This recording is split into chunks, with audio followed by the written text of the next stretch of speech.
Hello guys, welcome. In this video tutorial, we will learn how to delete all blank rows in Microsoft Excel at once. Let us begin.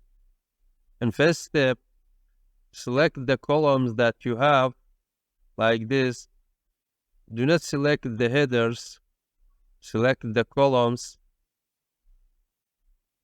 Navigate to editing section, find as select, go to special. This dialog box will open. Tick blanks, and then OK. Now all blank rows are selected. From cells section, we have delete. As you can see, all blank rows are deleted. Thanks for watching. I hope you found this video to be helpful.